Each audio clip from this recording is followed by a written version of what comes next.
Buenas, aquí estamos como siempre, el doctor Villar para ustedes, en este día, hoy estamos a 13 de octubre, eh, en octubre estamos casi ya en lo que es el frío, muy próximo a lo que es la Halloween y lógicamente por ahí se acercan fechas interesantes. Bueno, ya estamos con un ambiente un poquito, no tanto calor, ¿eh? Bueno, en el día de hoy me dispongo a dar otro tema fascinante. Cuando decimos temas fascinantes, siempre, para mí todos los temas parece que son fascinantes, porque siempre lo digo igual. Pero este es un tema muy bonito, muy bonito. No deja de ser un poquito complicado, pero por lo menos veremos muchas cosas bonitas, unas cosas interesantes que ocurren en el encéfalo y explicaremos algún poquito de anatomía de todo esto que veremos por aquí. El tema de hoy es hidrocefalia, algunas malformaciones craneales y macrocefalia, microcefalia, o sea, mencionar cómo la relación cierre de fontanelas, formación de ventrículos, todo esto viene bien para lo que es la conservación en el recién nacido y en el niño en su primera infancia de un diámetro cefálico adecuado. Este tema, no puedo dejar de mencionar algunas anatomías, como veremos por aquí, los senos que son formados por la dura madre, etc. Un poquito de anatomía de los ventrículos, y etcétera, y líquido cerebroespinal. Pero vamos a ver entonces, origen embrionario de las capas y que cubren al encéfalo y ventrículos, aquí como temas acá. Senos venosos de la dura madre, las cisternas, las veremos por allá, líquido cerebroespinal, algunas características importantes, hay que conocerlas para poder saber todos aquellos elementos que nos llevan a una hipertensión endocraniana. La barrera hematoencefálica, muy importante, esa unión entre sangre versus líquido cerebroespinal, la sangre tan condensada, tan roja, y ese líquido cerebroespinal tan cristalino, tan clarito. Eso es una cosa interesante en lo que es el estudio de la neuroanatomía. Algunas malformaciones craneales y algunas patologías en general, porque yo siempre voy, que la esencia mía fundamental es facilitar cómo llegar a poder estudiar las patologías. En realidad a veces no me pongo mucho en las patologías, porque las patologías poco a poco las vamos a ir dando después. ¿Ve? Ok. Ya vimos algunos elementos que vamos a ver. Vamos a ir economizando pizarra, como digo yo. Muy bien. ¿Por dónde empezaríamos? Vamos a recordar algún aspecto embriológico interesante que de dónde vino estas estructuras que tengo por acá, los senos que los vamos a pasar a explicar, de dónde vino estos ventrículos y de dónde vino las diferentes estructuras. Rápidamente, después de prácticamente los 28 o 30 días, cuando ya quedan formadas tres vesículas importantes,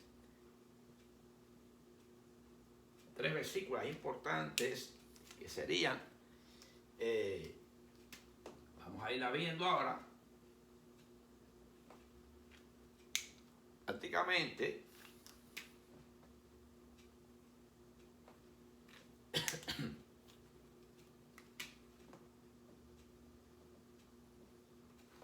tres vesículas importantes, que sería lo que era el prosencéfalo,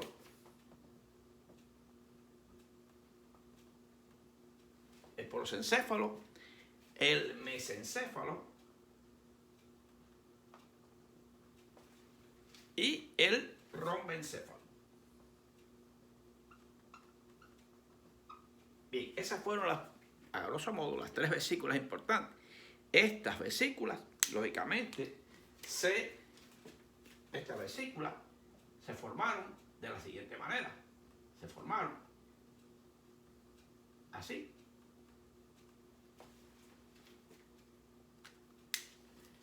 La verde siguió igual. Vamos a ver cómo se llama. Y la azul se fragmentó en dos porciones.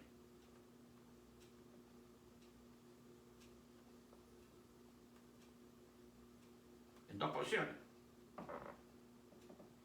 De esta manera. Bueno, esta roja pasó a ser diencéfalo.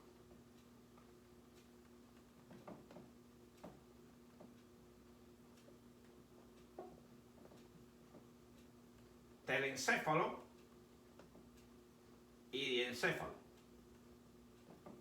Telencéfalo y diencéfalo. La verde siguió siendo mesencéfalo. Y la azul, la vesícula azul, se formó entonces en telencéfalo y mielencéfalo. Bien, vamos a ver.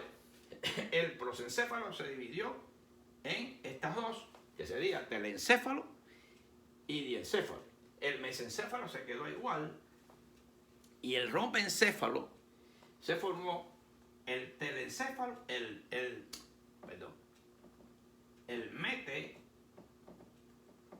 metencéfalo y mielencéfalo. Metencéfalo y mielencéfalo.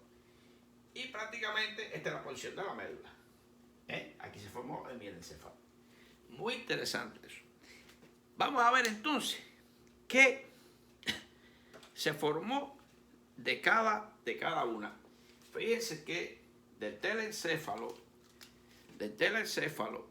se formaron los hemisferios cerebrales.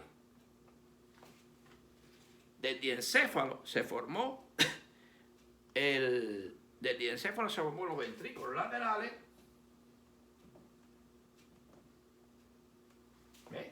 Ventrículos laterales y lo que sería el tercer ventrículo.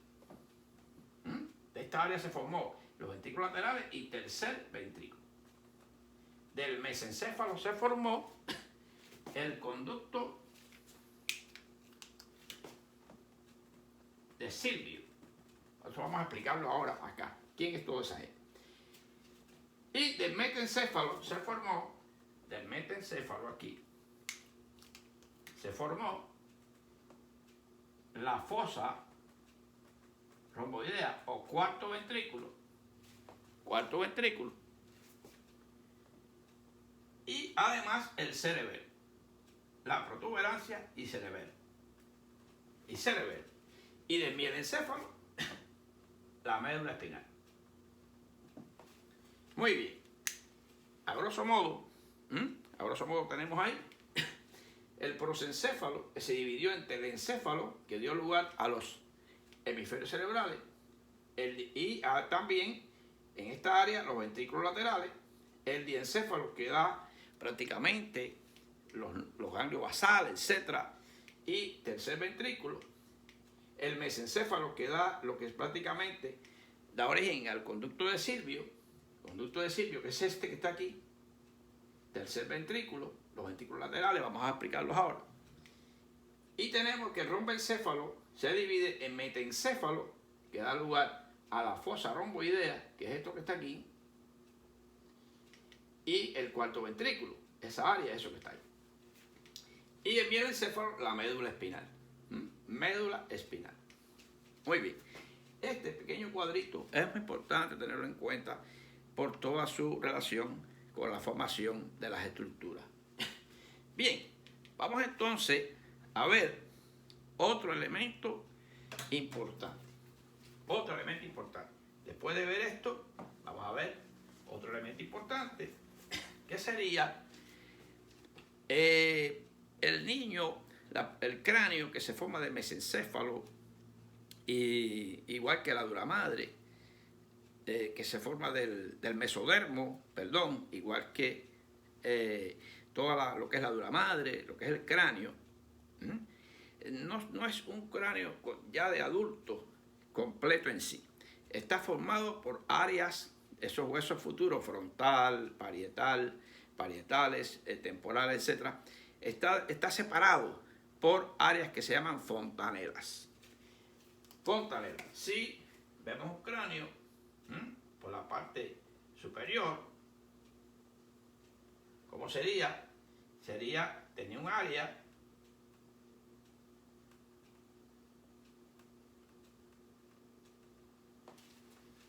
tiene la fontanela anterior, o brecma, fontanela posterior, o lambda, landoidea, esta zona aquí, lambda, y si lo vemos lateralmente,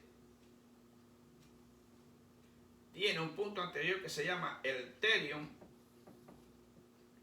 y uno posterior que se llama asterion.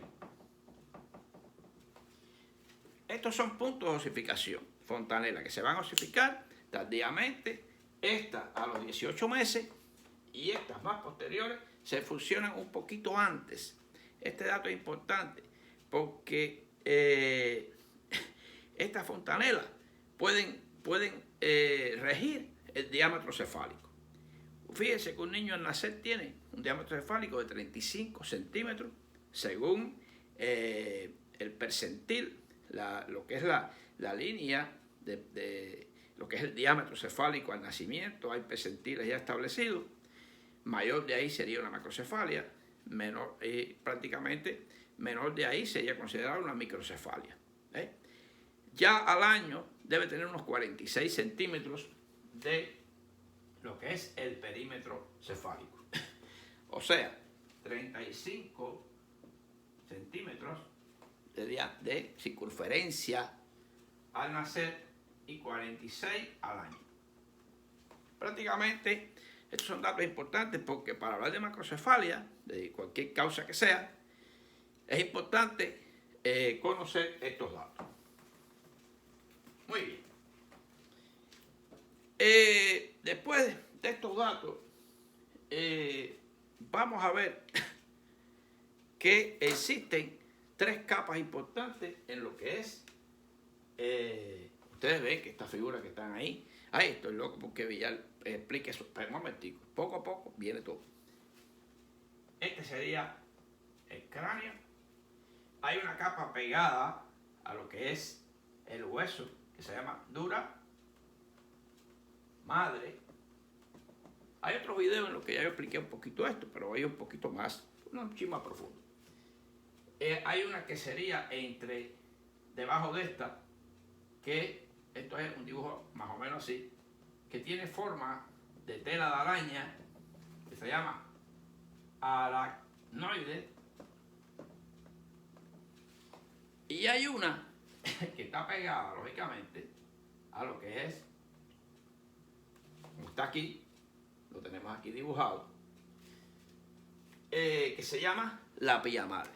Esta pilla madre sigue todos los giros y surcos pegadita. Pilla madre, la madre es más cerca del hijo, o sea, más acaricia más el órgano, ¿eh? Muy bien. Entonces, fíjense, lo que es la aracnoides no sigue todas las circunvoluciones y giros, deja espacios, y eso es lo que va a dar lugar, entonces, futuramente, a las cisternas, que las vamos a mencionar más adelante aquí. La dura madre daría lugar a senos. Serían los senos de la dura madre, que sí lo vamos a explicar aquí. La aracnoide va a dar lugar a la cisterna, que le explicaremos por aquí. Muy bien. Y ya quiere decir que, en este caso, la dura madre aquí haría esto. Y ese sería el seno sagital superior. Vamos ahora a explicar todo esto. Vamos a decir entonces que la dura madre y la aracnoide provienen, estas dos provienen del lo que es, estas dos provienen del ectodermo, de las mismas capas que dan, ¿ve? Prácticamente las mismas. ¿De dónde viene esa dura madre? Del ectodermo, o mesodermo, algunos autores, junto con hueso. Y lo que es aracnoide y la pía madre vienen, vienen de la cresta neural. Cresta neural. ¿Cuál era la cresta neural? Recuerden lo siguiente. Ese es el tubo neural que habíamos pintado y esta es la cresta neural. Cresta neural y tubo neural, que se divide, como ustedes vieron en los videos anteriores míos, en el área, lo que es basal y lo que es alar. Este es el tubo neural y esta es la cresta neural. De ahí entonces, ¿ves? Prácticamente, de ahí viene lo que es futuramente la dura madre y la aracnoide, y de aquí viene lo que es de la cresta neural sale la aracnoide y la pía madre y la dura madre del ectodermo. Muy importante. Versus mesodermo. Muy bien, esto es un tema bien, le doy todas estas bases para poder entender después todo lo demás. Ok, ¿qué quiere decir entonces? Que la dura madre me va a dar los senos, vamos a pasarlos a explicar. La aracnoide me va a dar las cisternas, también las vamos a explicar. Vamos a seguir. ¿Qué cosas son? Vamos a dejar esta parte aquí y vamos a seguir. ¿Qué cosas son los senos de la dura madre? Fíjense, hay senos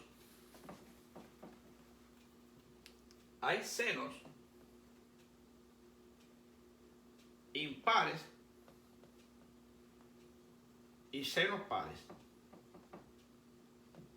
Muy bien.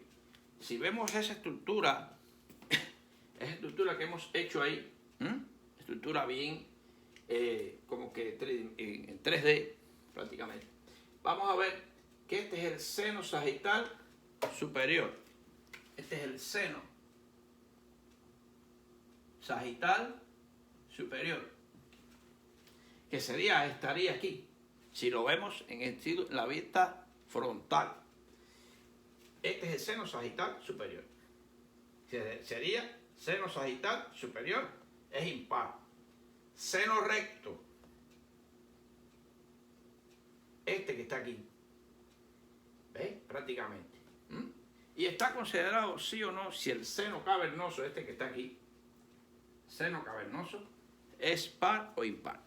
Muy bien. Y está el seno sagital inferior, este que está aquí. Este que está aquí, seno sagital inferior, sería este, y el seno sagital superior. Tanto este termina en el seno recto, y el seno recto termina en la confluencia de los senos o prensa de erófilo. ¿Ven? Y tenemos otro impar, el seno occipital. Muy bien, rápidamente. El seno sagital superior, que recibe las venas importantes que están cubriendo lo que es en el espacio prácticamente subdural, esas venas que drenan ahí, la vena de la Beth, ahí terminan ese seno. La sangre va hacia aquí, hacia la confluencia de los senos. ¿Ves? Ahí. Y prácticamente de ahí recibe también el seno recto. Este seno que está aquí, ¿ves? Que es formado siempre por la dura madre. Este seno recto recibe al seno sagital inferior. Y este se comunica con el seno cavernoso, este que está aquí. Este seno petroso inferior y petroso superior también drenan aquí. En este. Ahora, este es el seno transverso. Ya entonces sería que voy a tener senos pares, que sería el seno transverso y seno sigmoideo. Si lo vemos aquí, este es el seno transverso, que es este. Este es el occipital, que es este. Transverso, por eso es que son pares. Y el sigmoideo, que es este. El sigmoideo, ¿dónde va a terminar? El sigmoideo va a terminar en un agujero aquí, muy importante, aquí, que es el agujero yugular, donde empieza la vena yugular interna. De ahí hacia abajo sería la vena yugular interna. Quiere decir, una sangre que viene por aquí, continúa aquí, ya cuando viene por el transverso y pasa al sigmoideo, ya cae en lo que es la vena yugular. Compresiones de la vena yugular pueden provocar hipertensión venosa intracraneal. Importante. Esto que está en rojo aquí es la carótida interna. O sea, la carótida interna que entró al cráneo, ya lo habíamos aprendido, a través del agujero carotidio externo para la carótida interna. Importante. Que está en la base del temporal. Ahí sube, atraviesa el seno cavernoso, como lo habíamos visto ya anteriormente cuando vimos el polígono de Willy, hemos visto el seno. Ahí. Eso es un bosquejo que le doy de lo que es los senos que son formados por la dura madre. Muy importante. Estos senos aquí reciben prácticamente, vamos a ver aquí después, de estas granulaciones que son de las aracnoides, recibe lo que es el líquido cerebroespinal. Hasta ahí llega el líquido cuando veamos el recorrido del líquido cerebroespinal. Muy bien. Nos vamos a ir entonces ahora un poquito a lo que es los ventrículos. Los ventrículos, recuérdense que los ventrículos laterales eran prácticamente del diencéfalo, del telencéfalo, el diencéfalo que da el tercer ventrículo, y acuérdense que el metencéfalo que da el conducto de Silvio, ¿ves? Y así, o sea, el mesencéfalo que da el conducto de Silvio y el metencéfalo que da la fosa romboidea y protuberancia, cerebelo, toda esa área, y lo que es el cuarto ventrículo. Muy importante eso. Ahí. Vamos aquí a ver entonces esta anatomía. Aquí tengo cómo son los ventrículos laterales. Los ventrículos laterales, que son dos, está uno al lado izquierdo, uno al lado derecho, son como tienen esta forma. Un cuerpo, un cuerno frontal, tiene el cuerpo, ambos, tiene el cuerno frontal, tienen el cuerno temporal y el cuerno occipital. Ambos, Ellos en sí tienen su relación con lo que es el núcleo caudado, ¿ves? Que es prácticamente la pared lateral, estaría por aquí, y relación con lo que es el parte medial de esta parte. Ellos estarían ubicados aproximadamente, estos ventrículos laterales estarían como por aquí. Una idea, ¿ves? Con el cuerpo calloso. Se comunican con el tercer ventrículo a través de unos agujeros que se llaman agujeros de Monro. Agujeros de Monro que van al tercer ventrículo. Recuerden eso. El tercer ventrículo que era formado por el diencéfalo. Aquí esto tiene unos receso óptico, supraóptico, receso pineal, que no me voy a meter ahí ahora. Y prácticamente está en el centro, estaría ubicado por acá, tercer ventrículo, en el centro. Y sería esta área aquí. Tercer ventrículo se comunica con el cuarto ventrículo a través del conducto de Silvio, que está en la parte un poquito más posterior del mesencéfalo. Recuerden que cuando lo pintamos era así, rápidamente lo ubico rápido, ese es el conducto de Silvio. Recuerden, estudiamos en videos anteriores, ese es el conducto de Silvio. A través de ahí pasa del tercer ventrículo al cuarto ventrículo. Y de ahí sale por dos agujeros laterales que se llaman agujeros de Luschka, los laterales, y uno central que se llama Magendie, agujero de Magendie. ¿Qué quiere decir? Que esto se forma ahí, en esa área, por el metencéfalo Y recuerden, de no formarse estos agujeros vienen hidrocefalia. Vamos a ver después esto que viene por ahí.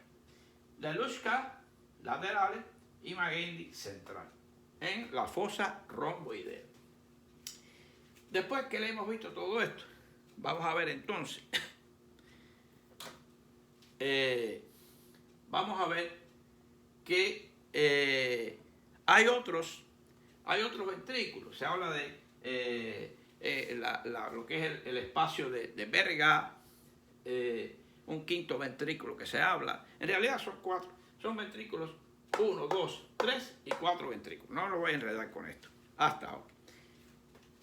Tengo aquí en esta área, muy importante, esto queda en el área óptica, este es el área temporal, recordar, y aquí esto, fíjense que forma como especie de ¿qué? De un ¿qué? Un triángulo, así mismo se llama, el trígono de los ventrículos laterales, muy importante. Hay aquí un espolón de Morán, que se llama, es un dato anatómico que muchas veces se comprime. Esto tiene relación, esa área, con las radiaciones ópticas que van hacia atrás. Si se dilata, hay algún tumor, etc., puede comprimir estas radiaciones y dan trastornos visuales. Ok. Esto rojo que tengo aquí, esto rojo serían los plexos coroideos. Aquí hay plexos coroideos en los ventrículos laterales, más gruesos, mayor cantidad, producen casi el 90% del líquido cerebroespinal. Y aquí estaríamos hablando del plexo coroideo del tercer ventrículo, que es este. Y aquí el plexo coroideo del cuarto ventrículo, que es este. ¿Lo ven aquí también? Aquí, aquí y aquí. Muy bien. En esta vista vamos a ver que esto es frontal. Aquí estaría el seno sagital superior, que es este. Esos blanquitos que usted ve ahí son granulaciones del aracnoides, fíjense, del aracnoides que crecen hacia el seno sagital superior. Incluso pueden llegar muchas a tocar el hueso, y cuando el hueso se forma, deja unas fositas que se llaman fositas de Pacchioni o fositas aracnoideas. En el hueso se puede ver en el cráneo. Eso lo veremos en anatomía, cabeza y cráneo, cabeza y cuello, cuando más adelante. Y aquí vemos en esta forma aquí los transversos, sigmoideos y la vena yugular. Muy bien, yo creo que ahí vamos a dejar esta imagen por ahí, todas por hasta ahora, si nos hace falta más adelante pisar. Vamos a ver entonces cuáles serían las cisternas. Recuerden que las cisternas eran formadas por ¿quién? Por la aracnoide. Fíjense, tenemos la cisterna magna, esta que está aquí, cisterna magna. Muy importante, aquí estaríamos hablando aproximadamente que estaría el agujero magno. Ahí estaría ubicada la cisterna magna. Esta cisterna que está aquí, encima, fíjense, esto es cerebelo, aquí sería la lámina, lo que es la lámina cuadrigeminal. Ahí, así mismo se llama cisterna prácticamente cuadrigeminal. Así mismo se llama cisterna cuadrigeminal o cisterna superior. Tenemos una que estaría aquí, cisterna interpeduncular, cerca de los pedúnculos cerebrales aquí. Este es el puente. Ahí, ¿ves? Aquí hay otra por encima de la silla turca, se llama cisterna supracelar.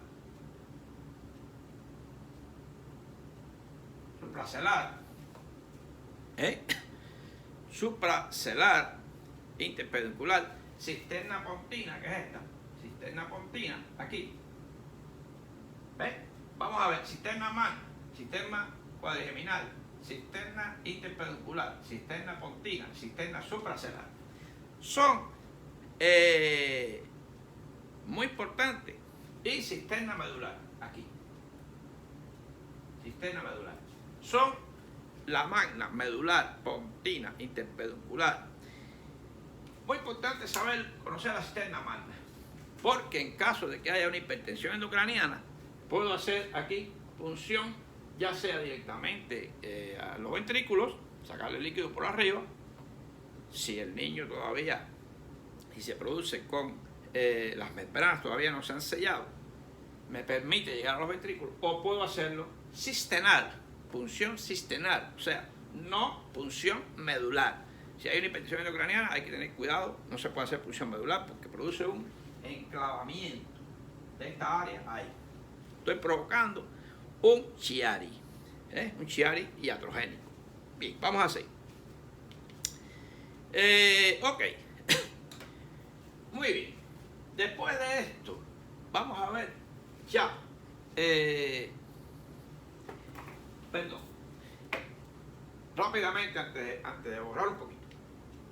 Voy a dejar esto aquí, pero esto aquí sí lo voy. Ven, aquí, seno sagital superior, seno recto, seno sagital inferior, vena de Galeno, la vena magna, muy importante, que me comunica con el seno, el seno cavernoso. Tengo aquí los senos transversos y sigmoideo, petroso inferior y superior inferior, aquí, y el seno occipital, que terminan todos en la confluencia de los senos o la prensa de Erófilo, aquí. Muy importante. Lo hice, lo comenté, porque me quedó tan bonito que no quería dejarlo antes de borrar. Necesito un pedacito de pizarra, me perdono, aquí. Y dejar mientras esto, pues si me hace falta aquí. Muy bien, vamos a ver el líquido cerebroespinal. ¿Qué características tiene? Es agua en un 95, prácticamente 98%. Agua pura, cristalina. El líquido cerebroespinal es cristalino. Prácticamente se produce a 0.5 milicúbicos prácticamente por minuto. Tiene aproximadamente de 15 a 45 miligramos prácticamente por decilitro de proteína, mucho menos que el plasma, mucho menos que el plasma. Recuerden que el plasma está de 85 a 95, prácticamente 100 de glucosa y es mucho menos. Prácticamente tiene esa proteína. Tiene esto era miligramos de proteína. De glucosa tiene de 58 a 60 miligramos por decilitro. Igual. Glóbulo blanco hasta 3 por milímetros cúbicos. Glóbulos blancos hasta 3 por milímetro cúbico. Puede tener. Tiene sodio, tiene magnesio, calcio, tiene todos los elementos, potasio, cloro. Tiene todos esos elementos. Tiene una densidad de 1006 a 1009. ¿Cuánto tiene la orina? Prácticamente la orina, esa que ustedes ven en momentos normales, no que tenga sed de 3 días porque está muy concentrada. Bueno, la orina tiene prácticamente de 1012 a 1014. El líquido todavía es mucho cristalino, muy cristalino. Y tiene una presión, vamos a decir, de 50 a 200 milímetros, ¿no?, de agua, de H2O. O sería 8 milímetros de mercurio. 8 milímetros de mercurio. Esas son las características generales de lo que es el líquido que se mueve y se produce aquí, en los plexos coroideos, y se mueve, recuerden, del ventrículo lateral, pasa a través del agujero de Monro al tercer ventrículo, eso lo vamos a ver después del recorrido, y de ahí pasa a través de lo que es el conducto de Silvio al cuarto ventrículo, y de ahí ya comienza el recorrido, que lo vamos a ver posteriormente. Se produce prácticamente en los plexos coroideos, prácticamente todo el líquido se produce casi un 90%. Se produce en la superficie pial, se produce en el epéndimo, en las células ependimarias que están recubriendo el epéndimo, las células ependimarias que cubren todas esas paredes ventriculares por dentro. Y en el espacio cerebral extracelular también se puede producir. Se produce el líquido cerebroespinal. Prácticamente el líquido, lo que es el recorrido del líquido, se mueve por impulso, se mueve por pulsaciones arteriales. ¿Qué quiere decir? Fíjense que este líquido se mueve en el espacio aranoideo, y en el espacio aranoideo está todo el andamiaje arterial, la cerebral media, el polígono de Willis, y esa pulsación hace como un mecanismo de impulso del líquido a través de todo el recorrido que vamos a hablar después. Tiene un mecanismo oscilatorio.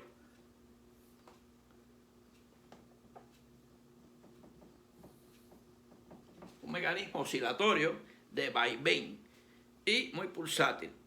Y se mueve también por presión. Si se produce más, se va produciendo y pasa a través de todos los canales hasta llegar, esto es muy bueno entenderlo, que tiene algunos puntos de paso para entender después lo que es la hidrocefalia comunicante y la no comunicante. Muy importante. Funciones del líquido. ¿Cuáles serían las funciones?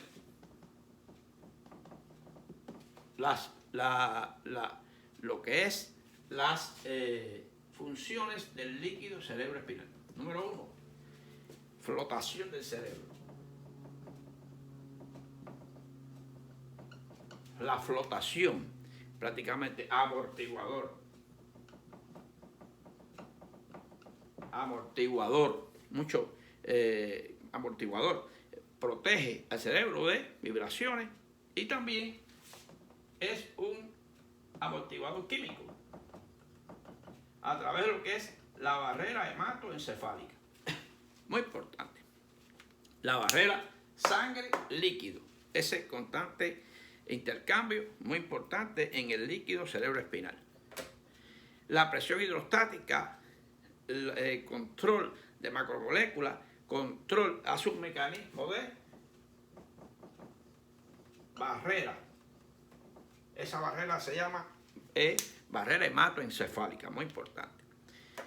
Fíjense que había un concepto tradicional que el líquido estaba en un lado y la sangre en otro. No, ya se demostró que hay una verdadera barrera de control entre esta barrera, vamos a llamarle así, entre el líquido cerebroespinal y sangre.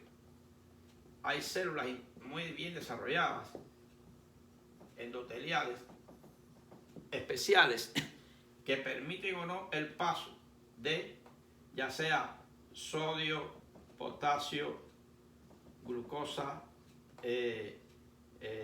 medicamentos, etc. Y hay un control muy estricto de barrera. Existen mecanismos que no se habían estudiado hasta después, que los mecanismos de difusión, transporte activo, lo que es ósmosis, se cumplen en esta barrera hematoencefálica. Muy importante. Lógicamente, recuerden, para el sodio igual, el sodio y potasio se cumplen, para el sodio se cumple el transporte activo, para el agua ósmosis, como igual que en la membrana celular. Células endoteliales especializadas que recubren el sistema vascular cerebral. El sodio es la concentración más alta. El sodio, lógicamente, la concentración más alta. El potasio está en menor cuantía.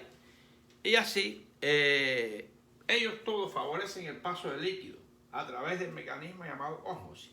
El sodio, donde el sodio esté en mayor concentración, va a dar agua y ahí controla lo que es el balance hídrico cerebral, ventrículo, cerebro. Las inmunoglobulinas y las moléculas penetran por mecanismo ayudado, como hemos dicho. Por ejemplo, la glucosa pasa por un mecanismo de difusión facilitada.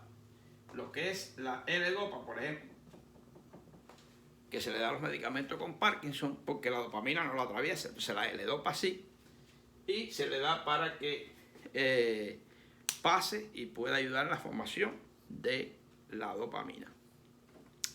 Tenemos entonces que hay medicamentos que atraviesan la barrera hematoencefálica. Entre ellos tenemos los beta-lactámicos,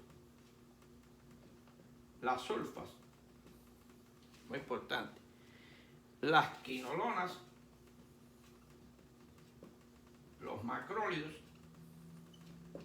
Esto es importante porque cuando hay, por ejemplo, un foco de meningoencefalitis en una región, un área, o un paciente que tiene meningoencefalitis, ¿qué medicamentos puedo darle para que me atraviese la barrera al líquido?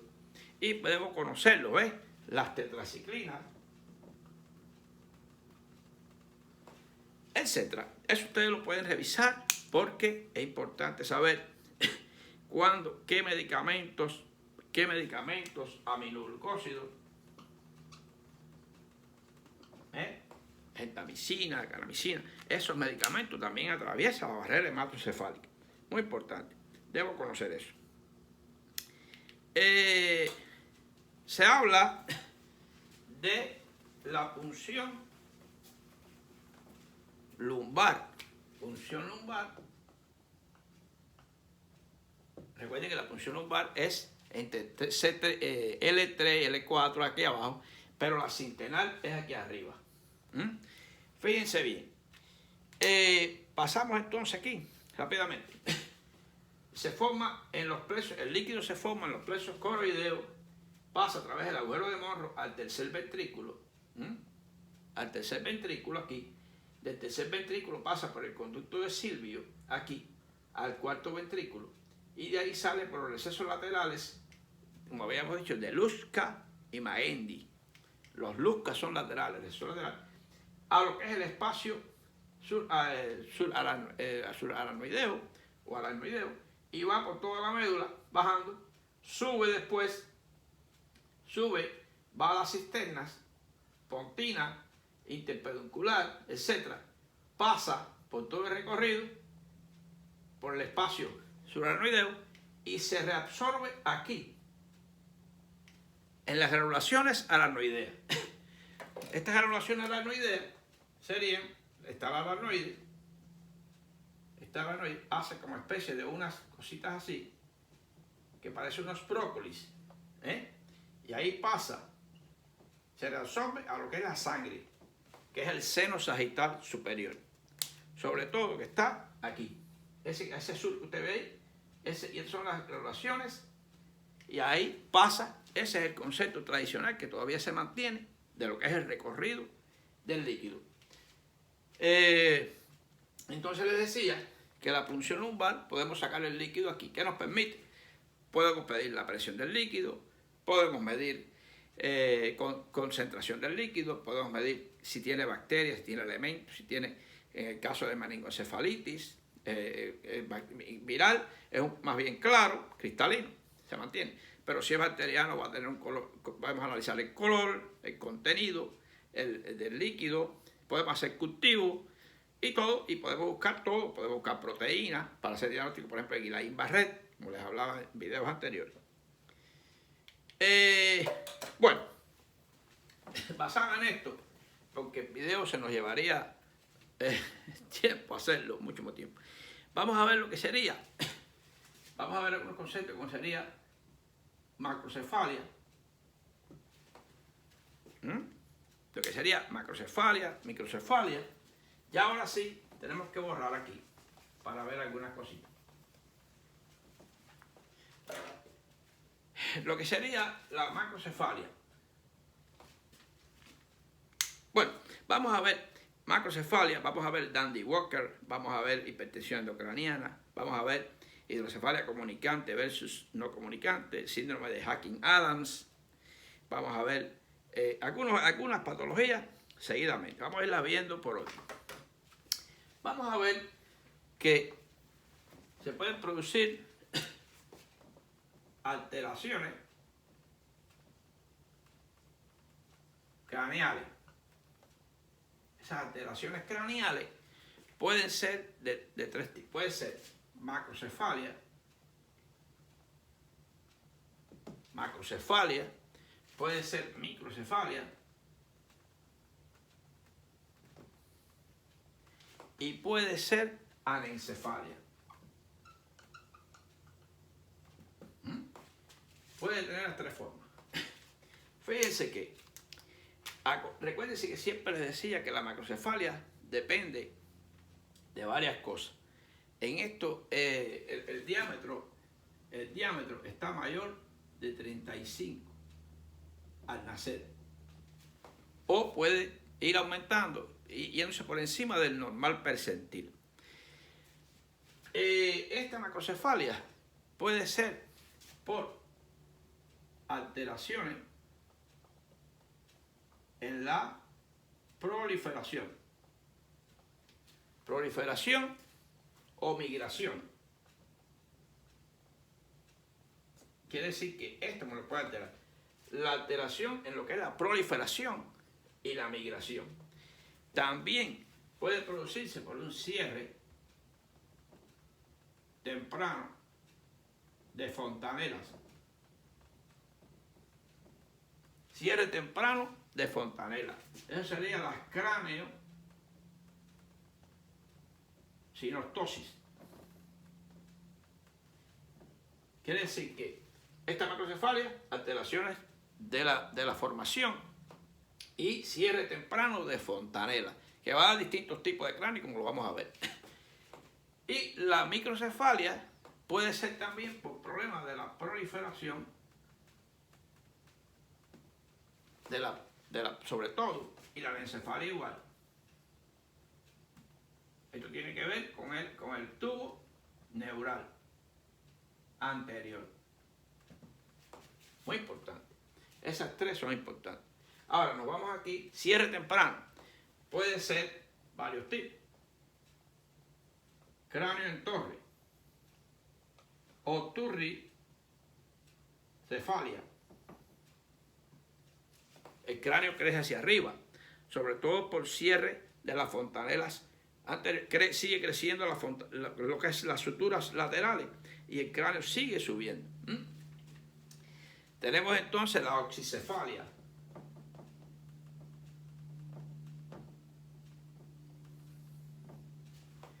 Tenemos la escafocefalia.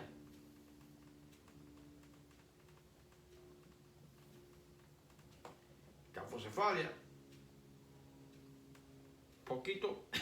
¿Por qué? Porque lógicamente se cierra la sutura, estos puntos, y la sutura anterior se sigue produciendo y se alarga. O sería escafocefalia o embarco, prácticamente.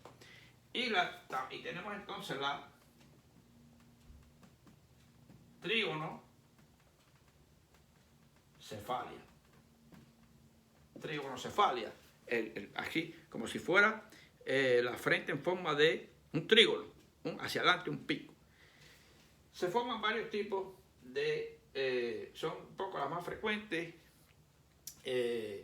Treacher-Collins, hay algunos síndromes que tienen estos tipos de alteraciones asociadas, craneoencefálicas, ven prácticamente.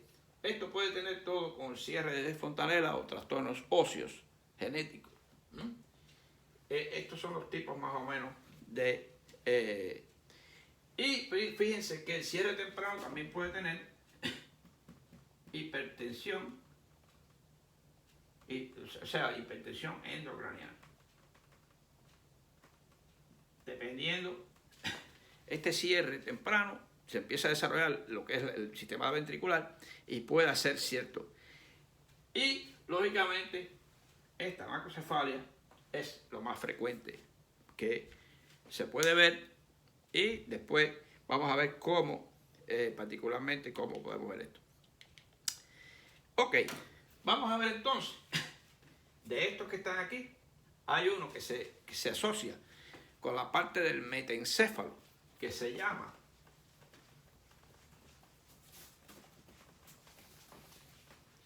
lo que se llama el Dandy,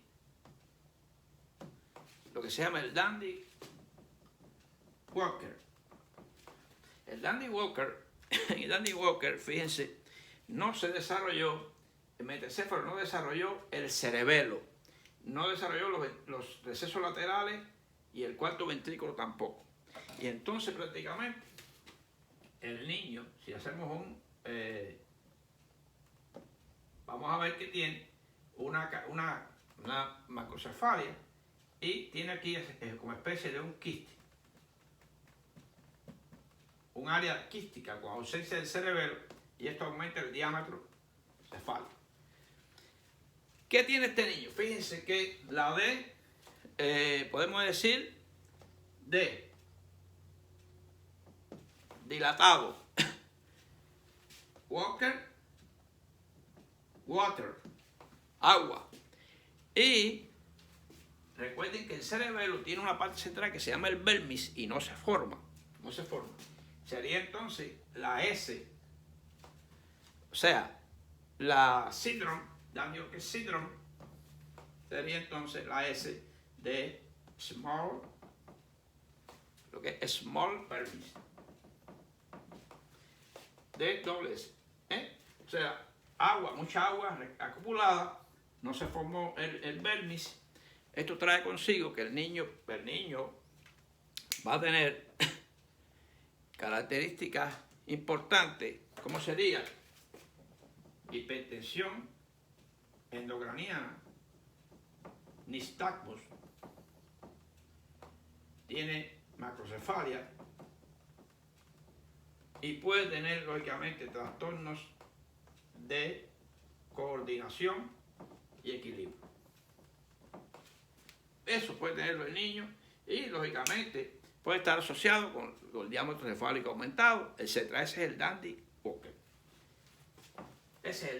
Se vería mejor, lógicamente, yo lo sé, mostrándole. Lo pueden buscar, Dandy Walker Syndrome, y van a ver los rayos X, van a ver todo cómo se ve la tomografía, el rayos X, se ve esa dilatación posterior, ocupando el área de la fosa craneal posterior. Tenemos entonces la hipertensión endocraniana. Esta hipertensión endocraniana, lógicamente, puede ser por muchas causas. Puede tener causas, cierre temprano de fontanela, infecciones, meningo, encefalitis. Puede tener muchas causas. Puede ser, lógicamente, la meningoencefalitis viral o bacteriana. ¿Cómo qué pasa? Que como que ya se cerraron las fontanelas, ya el cráneo es sólido, el continente comprime el contenido se dilata y hace presión del líquido, o sea, hipertensión endocraniana. Va a tener el paciente cefalea, vómitos en proyectil, sin causa aparente, una vez una comida que le cayó mal, etc. Y sería vómitos en proyectil, papiledema bilateral. ¿Cómo vemos el papiledema bilateral? En el fondo de ojo. Tiene que ser bilateral. Si no es bilateral, puede ser que no estemos claros que sea una hipertensión endocraniana. Puede ser unilateral, pero es raro. Es bilateral. Y vómitos en proyectil. Y la visión borrosa. ¿Por qué? Porque el área del disco está edematizada y ahí es que se forma el nervio óptico. Entonces no va a ver correctamente. Tenemos además que, aparte, tiene causas obstructivas. Habíamos dicho que hay dos tipos de hidrocefalia. Sería hidrocefalia, sería comunicante, o sea, comunicante y no comunicante. Ellas dan lugar a hipertensión endocraniana. ¿Cuándo es no comunicante?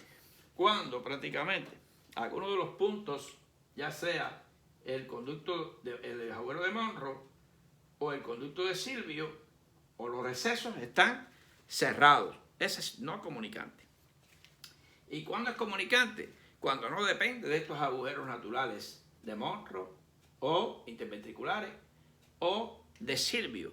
Depende de inflamaciones de la aracnoides y produce, por ejemplo, la meningoencefalitis, una hemorragia que forma coágulos, subaracnoidea, etc. Y son infecciosas, tumorales y o obstructivas. Hay un síndrome clásico que sería un poquito largo el video, pero bueno, tengo que explicar todo esto. Síndrome de Hutchinson-Adams. En este caso, este paciente tiene una demencia. Prácticamente los ventrículos dilatados. Ventrículos dilatados. Tiene una hidrocefalia, pero normotensa. ¿Por qué? Porque parte de la masa se perdió un poco, parecido al Alzheimer. En el Alzheimer se reduce un poco la masa cerebral y los ventrículos se dilatan, pero no es una dilatación de ventrículo, es una pseudodilatación de ventrículo. Fíjense que tiene alteraciones de la marcha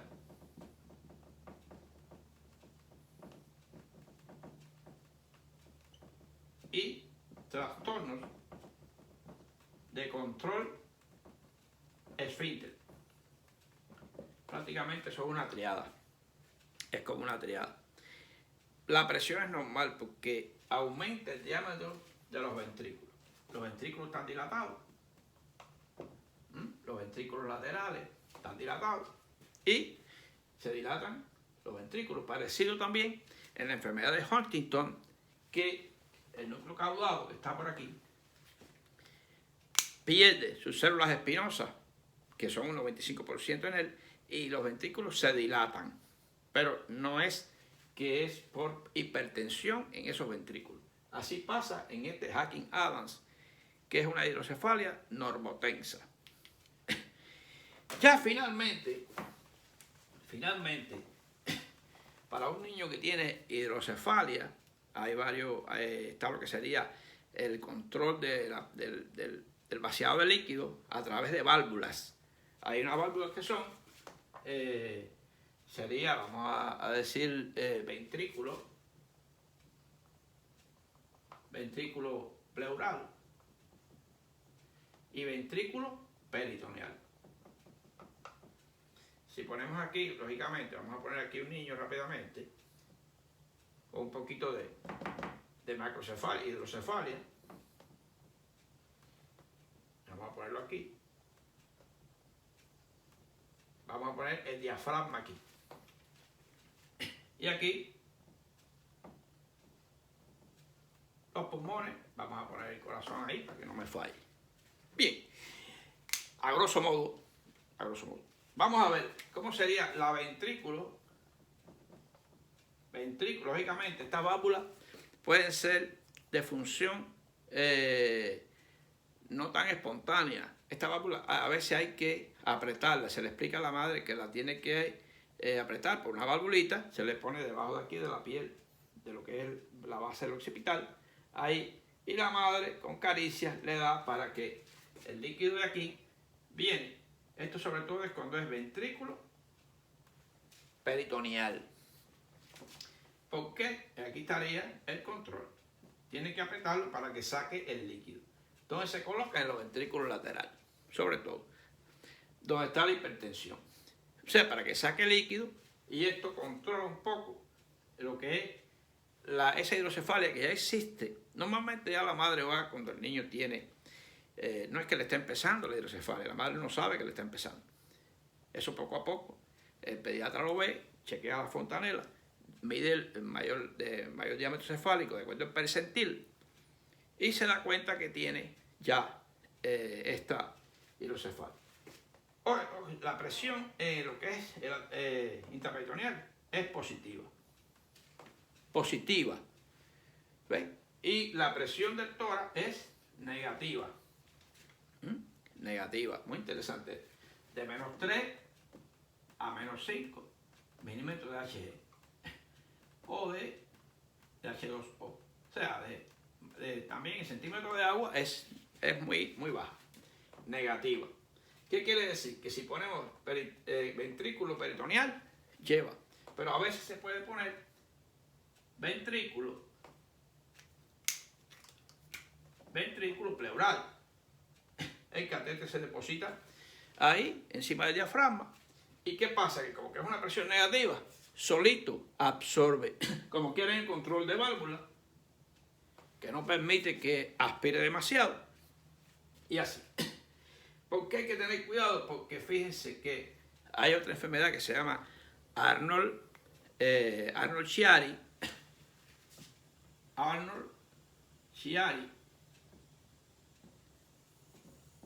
Arnold-Chiari 1 y 2. El 1 no tiene síntomas, que es solamente la protrusión. ¿Ves? Entonces empieza a provocar, eso es peligroso. Por eso hay que sacarle ese líquido. Pero si ya se mete cerebelo, toda esta área a través del agujero humano, va a comprimir todo esto y me va a provocar el cerebelo se mete, el tronco cefálico, y puede provocar trastornos motores neurológicos del cuello hacia abajo. Eso se llama Arnold-Chiari 2, con síntomas. Dice Arnold-Chiari.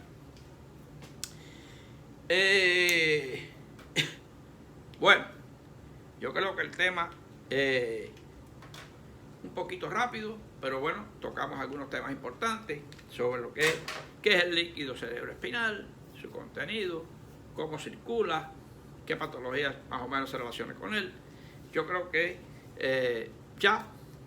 hay cosas que ustedes deben revisar, algunas patologías más asociadas, la meningoencefalitis, las mencioné nada más, no mencioné cómo se diagnostica la viral, cómo se diagnostica la bacteriana. Estas son causas de hipertensión endocraniana y pueden quedar secuelas, ¿ves? Pueden quedar convulsiones, puede quedar lo que es la hidrocefalia a tensión. Fíjate que no provoca porque ya la fontanela está cerrada. Y entonces el cráneo es un continente duro y hace presión entonces sobre la masa interna, sobre el continente. Muy importante. Y por tanto, bueno, ya con esto creo que cualquier duda sobre este tema, un poquito más sobre algún aspecto de él, me lo pueden dar un feedback y lo amplío un poquito más. Así que bueno, pasen buen día y seguimos con ustedes.